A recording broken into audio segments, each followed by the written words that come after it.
পারবে না কেউ তোমার আমার মাঝে তুলে দিতে ভালোবাসা এত পারবো তাকে ভেঙে দিতে পারবে না কেউ তোমার আমার মাঝে তুলে দিতে ভালোবাসা এত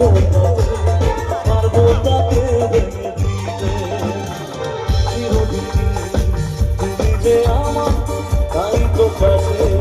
পেলাম আবার। আচ্ছা